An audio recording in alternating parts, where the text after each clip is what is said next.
반갑습니다. 저는 30대 여자입니다. 저한테 몇 개월 전에 일어났던 아주 고소한 사건이 하나 떠올라서 매번 논팅만 하던 채널에 이렇게 사연을 올려봅니다. 어떤 이야기인지 궁금하시죠? 생각만 해도 속이 시원해서 웃음이 자꾸 터져나올 것만 같네요. 그럼 지금부터 이야기를 시작해 보도록 하겠습니다. 저한테는 결혼할 남자가 있었습니다. 그때는 진짜 불같은 사랑을 했는데 몇 개월이 지난 지금 생각해보니 왜 그랬을까 하는 후회만 남네요. 예비 신랑은 외제차 딜러였습니다. 모든 외제차 딜러가 그렇다는 건 아니지만 유독 예비 신랑은 허세가 가득하고 허영심이 심한 사람이었어요. 차를 계약하지 못하면 인센티브가 들어오지 않아서 상당히 쪼들리는 생활을 해야 했는데도 무슨 자신감인지 돈을 턱턱 쓰던 사람이었죠. 차도 외제차를 거의 빚내다시피 해서 끌고 다니는 사람이었습니다. 저는 어떤 사람이었는지 궁금하시죠? 저는 허세랑은 거리가 참 먼 사람이었습니다. 그냥 수수하게 사는 평범한 사람 정도라고 보면 될 것 같네요. 예비 신랑도 저한테 꾸미지 않는 순수함이 마음에 들었다고 하긴 했는데 지금 와서 생각해보면 그냥 돈 아껴 사는 모습이 마음에 든 게 아니었는지 모르겠습니다. 예비 신랑에게 뭘 사달라고 해본 적이 없었거든요. 본인 치장에만 신경 쓸 수 있으니 오히려 저 같은 여자가 편했을지도 모르죠. 근데도 왜 결혼까지 생각했냐고 물어보시면 할 말이 없네요. 그냥 그때는 그런 사람인 줄 몰랐거든요. 저는 고등학교 1학년 때부터 서울에서 혼자 살기 시작했습니다.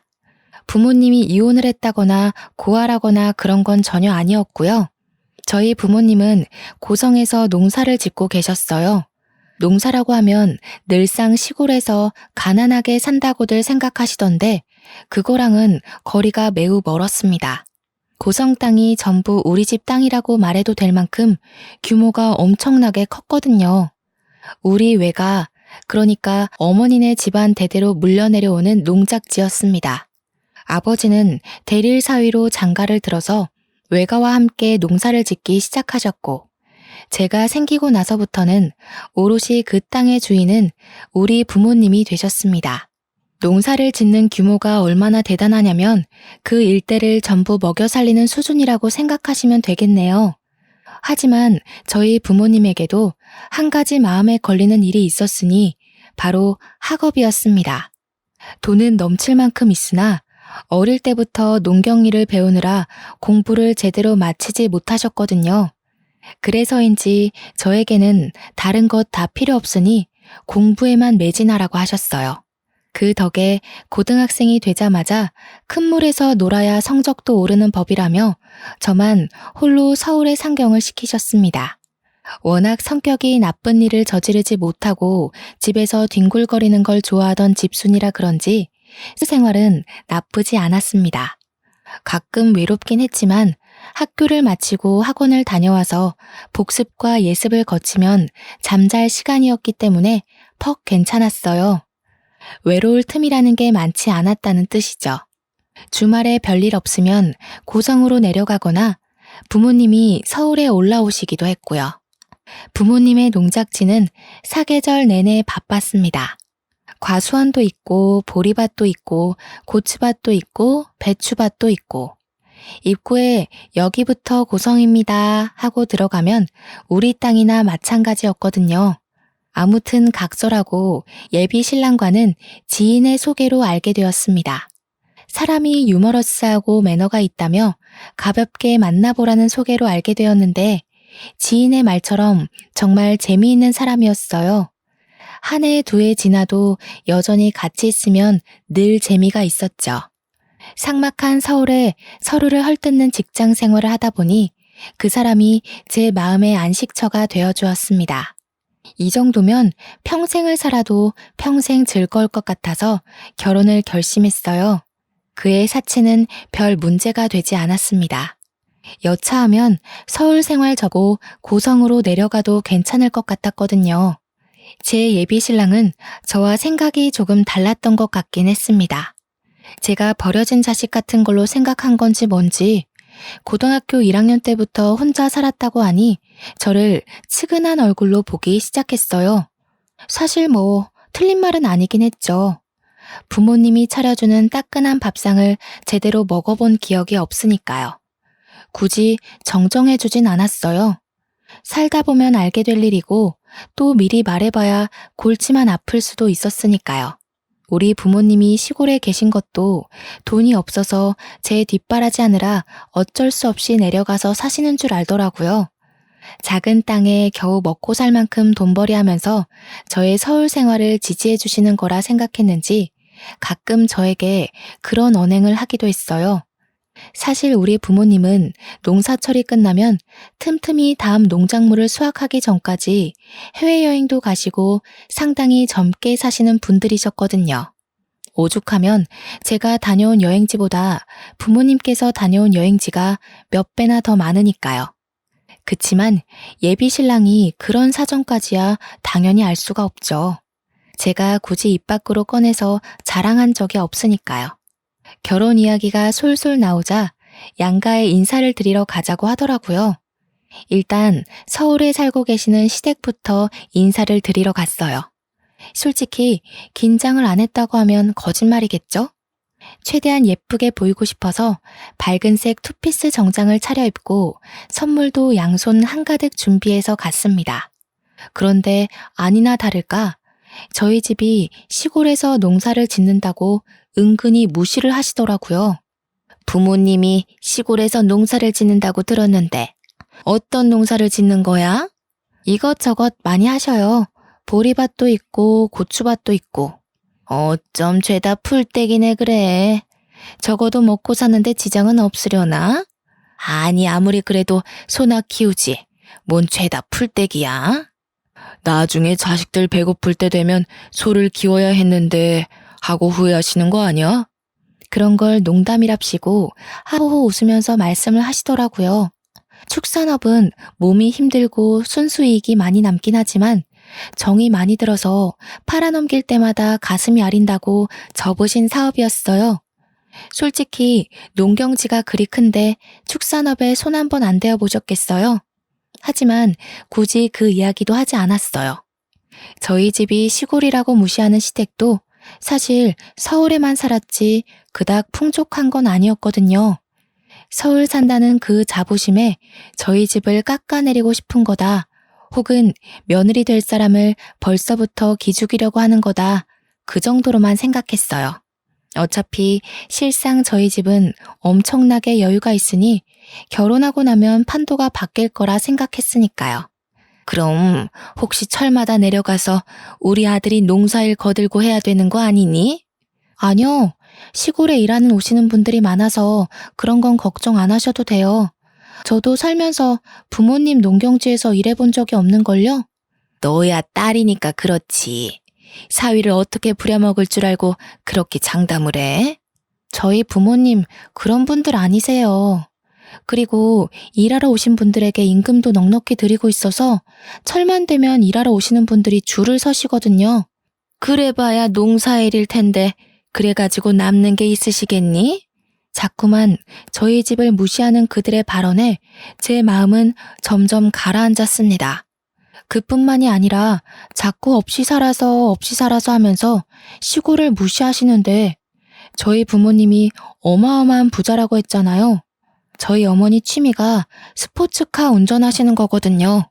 시골집 차고에 가면 억소리 나는 스포츠카가 3대나 있어요. 서킷 경기장을 빌려다가 취미생활로 개인 레이싱까지 하시는 분인데 얼마나 기가 차던지. 그런 것도 모르고 돈돈거리는 게 퍽이나 우스웠습니다. 그리고 아무리 시골을 무시한다고 해도 예비 사돈이 될 가족이나 다름없는 사람들인데 대놓고 저러니까 정이 뚝 떨어지더라고요. 아무리 그래도 결혼이라는 건 가족과 가족 간의 화합인데 벌써부터 일이 삐걱거리면 평생 어떻게 살 수 있겠어요. 스트레스만 쌓일 거라고 생각이 드니 점점 결혼을 하면 안 되겠다는 마음이 생기기 시작했어요. 시댁도 노후는 별로 준비되지 않았다고 들었거든요. 정년퇴직 앞둔 시부는 모은 돈을 야금야금 투자했다가 날려먹었다고 들었고 시모는 평생 전업주부로만 살아서 일해본 적 없는 사람이고, 아무튼 저한테 아들 고생시키면 안 된다고 농사일 절대로 시키지 말라고 신신당부를 시키는데, 농사일로 한번 뼈 빠지게 굴려볼까 하는 나쁜 마음까지 생기더라고요. 저희 농지에 철만 되면 마을 초입까지 줄을 선다는 농담을 할 정도로 일하겠다는 사람이 줄을 서요. 부모님께서 늘 남을 도우고 생명을 소중하게 여겨야 된다는 마음으로 사신 분들이라서요. 그 사람의 직업이 어떻든 행색이 어떻든 편견과 차별 없이 일을 시키고 평생 일구신 분들이에요. 그런데도 저런 식으로 편견을 가진 시댁 식구들이 어찌 마음에 들겠나요? 가족인 저조차도 고추 한번 따본 적이 없는데 아무튼 결혼에 대해 다시 한번 생각을 해봐야겠다고 마음을 먹었습니다. 이런 식으로 상견례를 해봐야 서로 빈정만 상할 것 같았거든요. 저는 티는 내지 않았지만 차일피일 저희 집에 가는 것을 미뤘어요. 그러자 예비 신랑이 저에게 우스갯소리랍시고 선 넘는 발언을 하더라고요. 왜 자꾸 자기네 집에 가는 걸 미루는 거야? 지금 농사철이야? 나 일 시킨다고 하셔서 지금 자기가 일 못하게 하려고 안 가는 거야? 무슨 소리라는 거야. 지금 수학철 아니야. 우리 엄마가 나 일 시키지 말라고 해서 지금 자기네 집 안 가는 거지? 아, 결혼하고 나면 나 맨날 몸빼바지 입고 처가댁 가야 하는 거 아니야? 우리 부모님 나한테 고추 따는 일 한번 시켜본 적 없는 분들이셔. 말 그렇게 하지 마. 기분 나쁘니까. 우리 엄마 말 못 들었어? 서희는 평생 손님이라는데 인건비 아끼려고 나한테 일 시킬 수도 있는 거지. 솔직히 시골에서 농사 지으면서 얼마나 벌어두셨겠어? 에이, 내가 효도하는 셈 치고 가서 일 도와드리는 게 처가에도 낫겠다. 자기가 우리 부모님의 노후를 생각할 필요는 없을 것 같은데. 또 그러다가 나한테 이것저것 요구하시면 어떡해. 저는 솔직히 한숨을 푹 내쉬었습니다. 누가 누구한테 돈을 달라고 하겠어요. 매번 계약 못 따내면 최저임금 받으면서 카드값에 허덕이는 주제에 말이에요. 예비 신랑은 거기서 멈추지 않고 계속해서 뭐가 불만인지 궁시렁거렸어요. 나 손 망가지면 안 되는데. 농사일 하다가 손톱이라도 빠지면 어떡하지? 몸빼바지도 없는데 남대문 가서 하나 사야 되나? 저는 그날 결심했습니다. 이 멍청이랑은 결혼하지 말아야겠다고요. 그치만 제대로 한 방 먹이고 싶은 마음이 들더라고요. 그래서 저희 시골에 데려가 인사를 시키기로 마음을 먹었습니다. 적어도 저희 집 농사 규모를 보거나 하면 자기가 얼마나 우물한 개구리였는지 알게 될 거라고 생각을 해서 결정한 거였어요. 혹여라도 부모님께서 편견을 가지고 제대로 당하기도 전에 내쳐질까봐 헤어질 결심을 했다는 건 말씀드리지 않았고요. 그렇게 예비 신랑에게 2주 뒤 주말에 인사를 드리러 가자고 말을 했습니다. 그렇게 벼르고 벼르던 저희 집에 가는 날이 왔습니다. 그날 원래 예비 신랑의 차를 타고 가려고 했는데 하필이면 일주일 전에 예비 신랑의 차가 고장이 났어요. 아무래도 외제차지만 연식이 오래된 차를 꾸역 끌고 다녔던 탓에 장고장이 많긴 했거든요. 솔직한 심정으로는 그 유지비로 그냥 국산차를 사는 게 낫지 않나 싶었지만 외제차라는 그 엠블럼이 뭔지 예비 신랑은 끝까지 그 장고장 많은 차를 고집하더라고요. 아무튼 차가 없으니 어떻게 하겠어요? 예비 신랑은 차라리 날짜를 미루는 게 어떻겠느냐고 말했지만 저는 저희 부모님께서 준비 많이 하셨을 텐데 절대 안 된다고 했습니다. 차라리 고생도 좀 하고 잘 됐다 싶었어요. 버스를 타고 터미널에도 또 시내버스를 타고 거의 3시간 30분을 걸려서 돌고 돌아 도착했습니다. 아침 7시에 출발했는데 벌써 10시를 훌쩍 넘겼더라고요. 젊을 때 운전대를 잡았던 예비 신랑은 오랜만에 탄 버스에서 멀미를 하느라 정신이 없었습니다. 고개만 돌려도 토할 것 같다면서 지가지는 어떻게 가냐고 벌써부터 우는 소리를 했어요. 저는 은근히 고소한 마음이 들어서 집에 갈 때는 멀미약이라도 마시자고 했죠. 아니, 이런 시골에 도대체 어떻게 사신다는 거야? 여기까지 오려면 버스 타고 3시간을 넘게 와야 하는데 그것도 3번이나 갈아타고. 어차피 다음부터는 차 끌고 올 거잖아. 여기에 내 차 끌고 왔다가 하부 다 망가질 것 같은데. 총구석이라 도로 사정도 영 좋지 않고. 여기는 경운기 타고 다녀야 하는 거 아니야? 여기 사람들도 다 외제차 잘만 끌고 다녀. 참나, 거짓말도 작작해야지. 여기 사는 사람들이 어떻게 외제차를 끌고 다녀? 억소리 나는데. 우리 매장만 해도 다 서울이나 경기권 사는 사람들이지 이런 데 사는 사람 없다. 그러는 예비 신랑 차도 억소리 나는 차는 아니거든요. 이름만 외제차지 저도 안 가질 것 같은 차 타고 다니면서 누가 누굴 무시하는지 원. 때마침 저희가 간 날이 장이 들어섰던 날이라서 아버지께서 시장에 오셨다가 저희를 태워가기로 하셨어요. 저희 아버지도 벤츠 하나 끌고 다니시는데 예비 신랑이 그걸 보면 얼마나 기함을 토할지 너무너무 기대가 되었습니다. 그런데 제가 생각을 잘못했던 거였어요. 아버지께서는 장날에 꼭 1톤 트럭을 몰고 오시거든요. 시퍼런색 포터를 탈탈탈탈 끌고 오시는데 뿌옇게 먼지가 일면서 예비 신랑이 기침을 막 하더라고요. 저는 태연하게 먼지를 털어내고 운전석에서 절 보며 반가워하신 아버지께로 달려갔습니다. 가운데에 제가 타고 조수석에 예비 신랑이 앉으면 되겠다 싶었는데 가운데에 짐이 한가득이더라고요. 어쩔 수 없이 예비 신랑은 트럭에 자리가 없어서 뒤에 짐 실는 곳에 타게 되었어요. 나한테 지금 여기에 타라고? 나 양복 입었는데. 어쩔 수 없잖아, 자기야. 그렇다고 우리 아버지 옆에 앉을래? 내가 앉아야지. 그게 보기도 훨씬 좋잖아. 예비 신랑은 투투덜거리면서 짐 실는 곳에 앉았어요.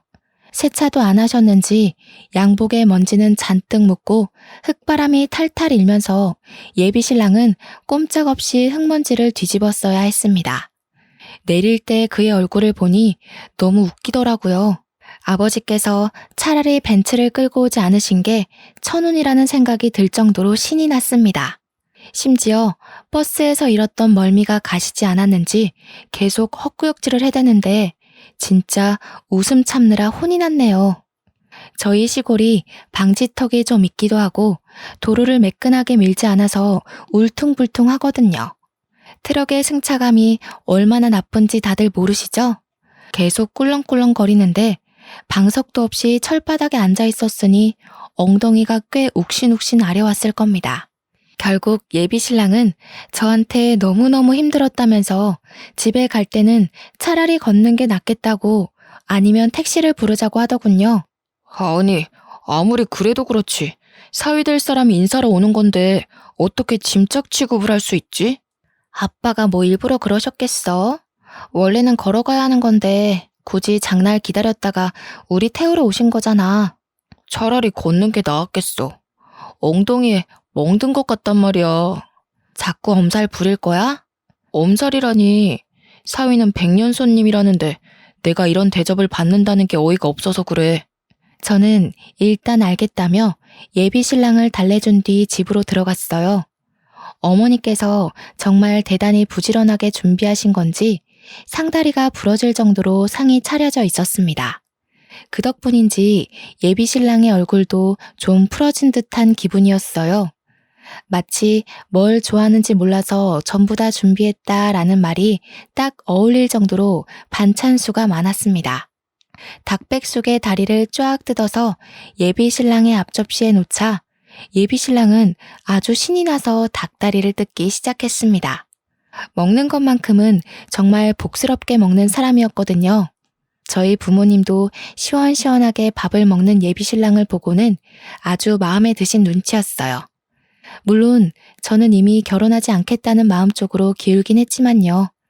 어느 정도 배가 불러오자 부모님께서는 예비 신랑에게 이것저것 물어보기 시작했습니다.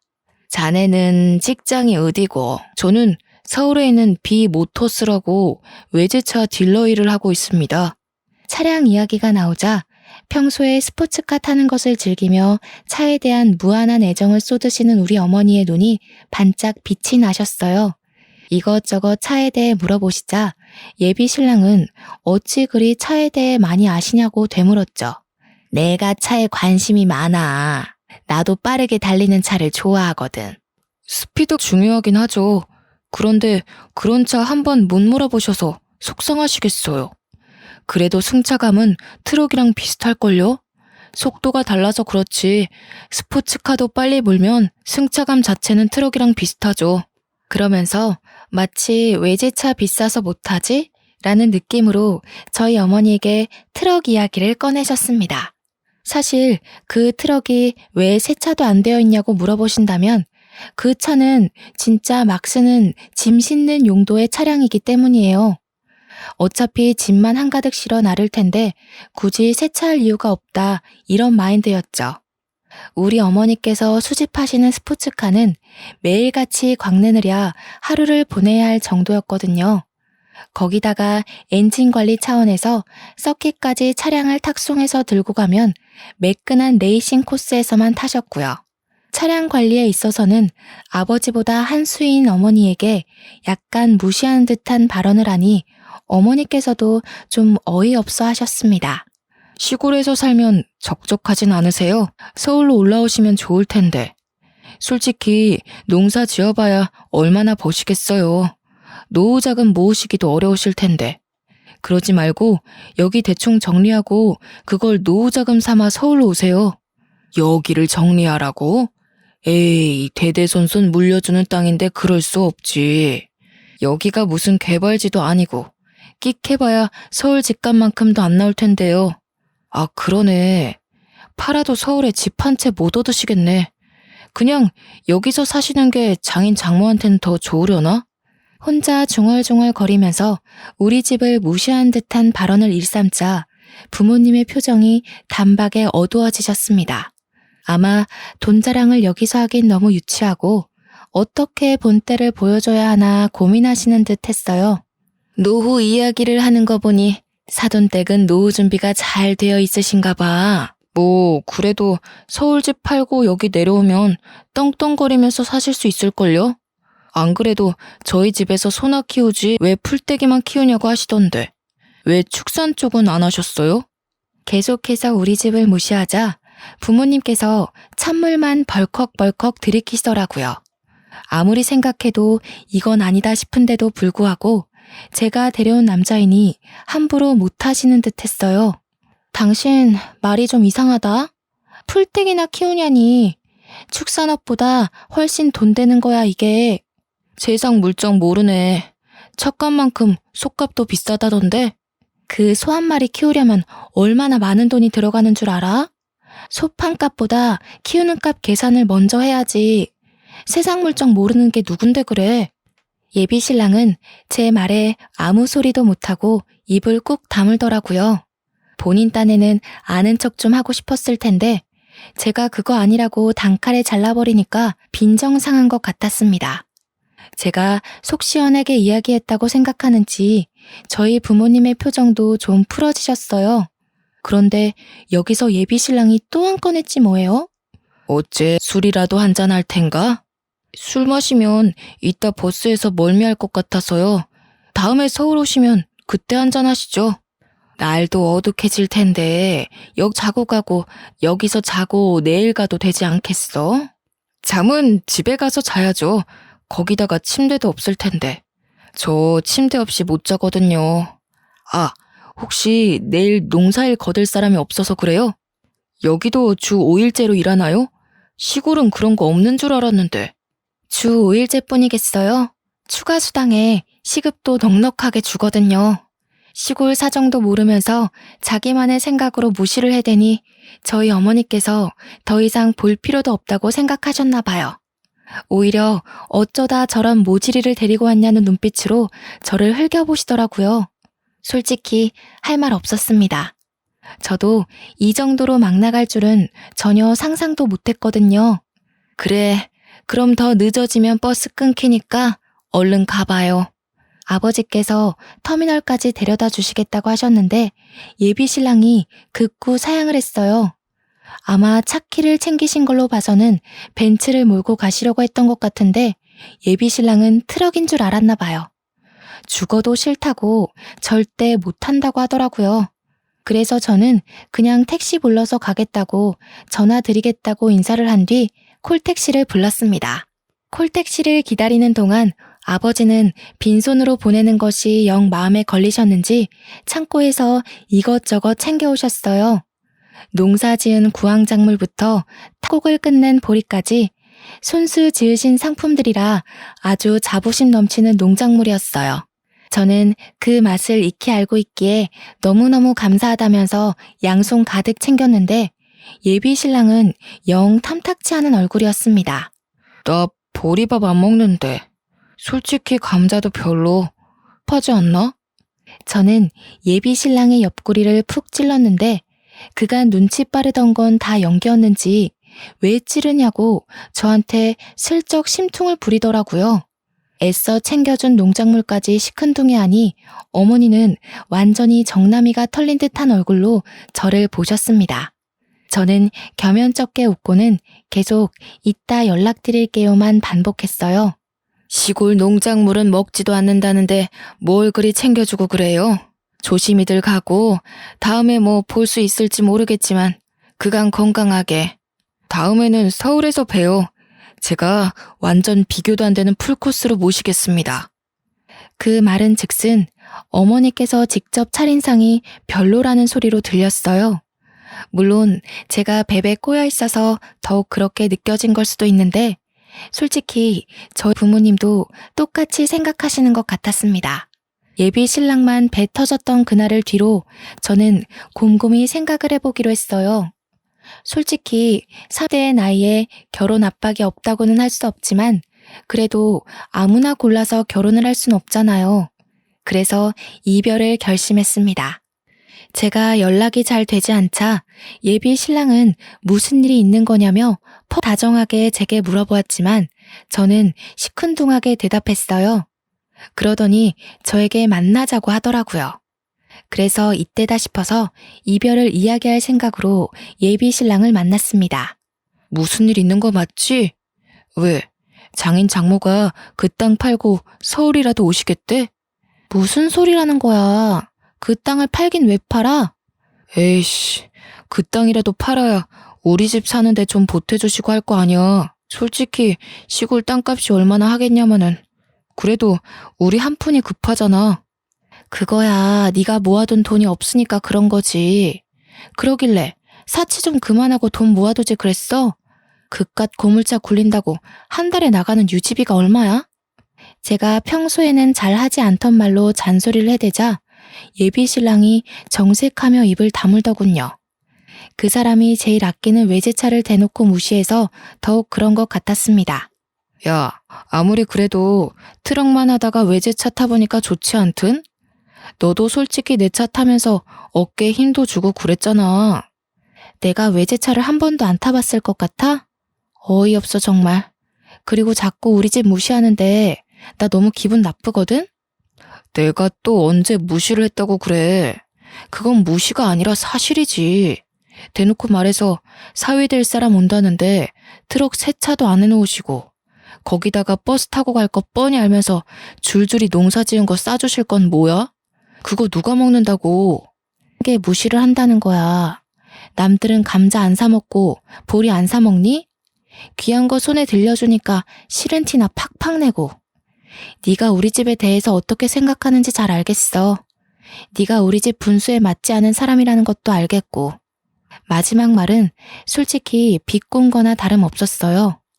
우리 집 분수 발끝에도 미치지 못한 놈이라고 말한 거였지만 그 인간은 마치 제가 주제 파악이라도 한 듯 생각하더라고요. 물론 서울이랑 고성이랑 수준 차이가 나긴 하지만 나는 그런 거 신경 안 써. 당신이 대기업에 다니고 있고 나도 외국 회사 다니는 거나 마찬가지고 우리 둘만 신경 쓰면 되는 거 아니겠어? 끝까지 고작 외제차 딜러 주제에 외국계 회사에 다닌다고 허세를 떠는 꼴이 우스웠습니다. 저는 결국 헤어지자고 이야기를 꺼냈고 예비 신랑은 절대로 이해할 수 없다며 저를 회유하기 시작했어요. 처음에는 집안 차이 때문에 그러냐며 전혀 신경 쓸 거 없다고 자신만만하게 굴다가 제가 그게 아니라는 식으로 말을 하니 저에게 화를 내더라고요. 누가 누구를 차는 거냐며 고성에는 이런 남자 없다고 저한테 악을 쓰고 달려들다가 제가 아무 소리 안 하고 빤히 보자 울면서 매달렸어요. 그러더니 지도 자존심이 상했는지 시촌년이랑은 결혼 못하겠다고 먼저 가버리더라고요. 솔직히 너네 집 농사 짓는 거 너무 쪽팔렸어. 집이 크긴 하지만 주위에 아무것도 없이 밭만 널찍하게 있는 것도 이상했고 트럭 하나 탈탈 몰면서 농사가 천직인 듯 구는 너네 부모님도 가난해 보이더라. 노후 자금이라도 내놓아라 할까 싶어서 고민이었는데 잘됐다 촌년아. 예비 신랑은 저에게 큰 소리를 치면서 헤어짐에 찬성한다고 했어요. 저는 끝까지 더러운 꼴을 하는 그 사람에게 치가 떨렸습니다. 그날 이후 저와 그 사람은 연락을 뚝 끊었어요. 지지부진하게 매달리기라도 했으면 서로 피곤할 법했는데 그런 일이 없어서 다행이었죠. 요즘 왜 안전이별이니 뭐니 말도 많잖아요. 헤어진 연인에게 보복성으로 나쁜 짓을 한다던가. 그래서 한동안 예민하게 지냈는데 그런 일도 일어나지 않았습니다. 그렇게 한 2주일쯤 지났을까요? 어머니께 연락이 왔어요. 그날 그렇게 만난 뒤로 딱 한 번 통화를 했었는데 제가 헤어질 거라고 하긴 했거든요. 어머니께서도 어디서 그런 모질이를 데리고 왔냐고 저한테 한 소리 하셨고요. 그 모질이랑은 어떻게 됐니? 헤어졌어요. 아니 우리 집을 무시해도 유분수지. 나한테 촌년이니 뭐니 막말을 하더라니까요. 너한테 뭐라고 했다고? 촌년? 내가 그런 소리 들을까봐 일찌감치 서울로 상경시킨 건데 그게 뭔 소리래?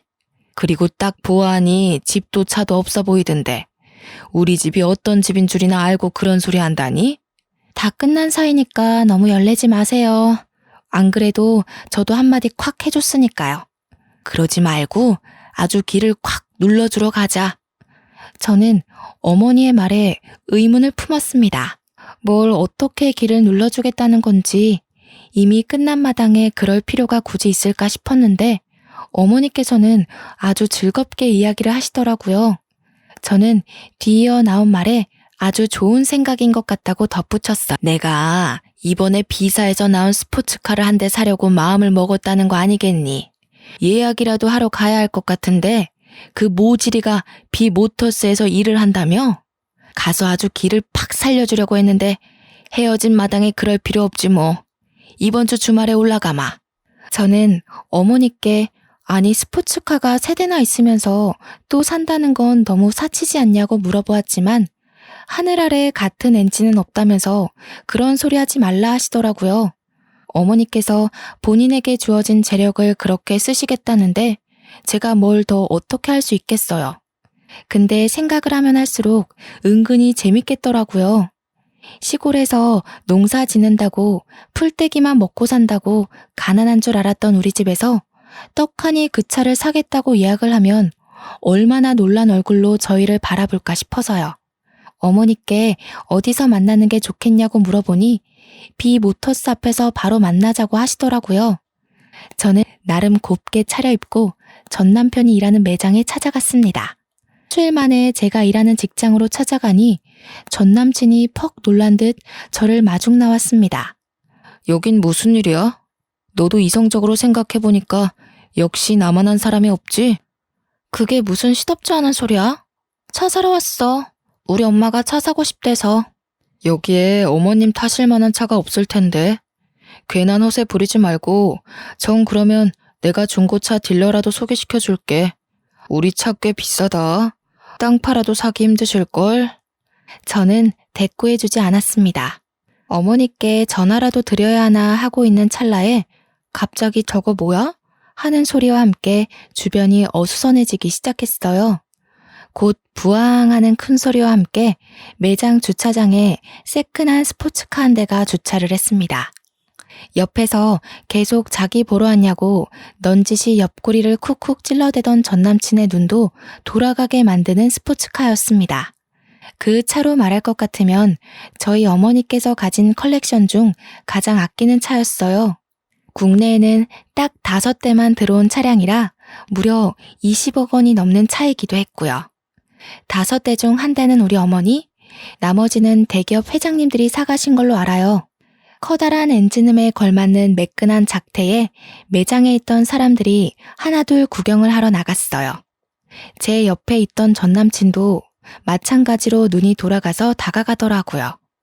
안에 누가 타 있을까 실제로 보는 건 처음이다 하는 웅성웅성 소리가 들렸어요. 차 문도 위로 쭉 열리는 스포츠카 모델이었죠. 저는 그 차를 얼마나 어머니께서 애지중지하는지 알고 있었습니다. 절대로 서킷에서만 타는 차량이었고 혹여 하부가 손상될까봐 서킷까지 무조건 탁송으로 옮겨가는 차였어요. 그런데 고성에서 서울까지 저 차를 타고 달려오다니 어머니께서 얼마나 전남친의 길을 눌러주고 싶었는지 절실히 알 수 있는 대목이었습니다. 곧이어 차량 도어가 열리고 사람들은 모두 기겁을 했어요. 그 안에는 뽀글뽀글 파마를 하고 몸빼 바지를 입은 아줌마가 있었기 때문이었습니다. 저는 어머니의 우스꽝스러운 모습에 웃음이 푹 터졌어요. 전남친이 시골 사람이라고 무시했던 그 표본대로 나타나셨거든요. 일부러 그렇게 입고 오신 거였습니다. 매장 사람들 모두 벙쪄서 어머니만 바라보고 있고 전남친도 사태 파악 못하고 당당하게 딱 들어와서는 전남친에게 카탈로그를 가져오라고 하더군요. 눈만 꿈뻑이던 전남친은 헐레벌떡 카탈로그를 들고 와서 차량에 대해 설명하기 시작했어요. 뭐야, 고작 2억밖에 안 해? 이런 싸구려 차가 잘 나가겠어? 아무리 봐도 너무 싼 티가 나네. 이 차 10대 뽑아봐야 내 차보다 싸잖아. 내가 딱 이 한마디만 할게. 네가 트럭 타고 들어온 그 초입부터가 전부 우리 집 땅이야. 멀리 산 하나 있던 거 기억나? 거기까지가 전부 우리 밭이야. 어디 농사 짓는다고 사람 무시하고 그래? 평생 우리 같은 사람한테 차나 팔면서 살아. 그러자 매장에 있던 사람들 모두 꿀먹은 벙어리가 됐습니다. 어머니는 싸구려 차 보려고 여기까지 온 시간이 아깝다면서 저보고 가자며 차에 타라고 하더군요. 아니 장모님, 이 차가 장모님 차 맞아요? 왜 저한테 말씀 안 하셨어요? 이런 줄도 모르고. 왜? 알았으면 뭐가 달라졌을 것 같아? 양심도 없다 진짜. 사람 보이는 것만 보면서 그렇게 판단하는 거 아니야.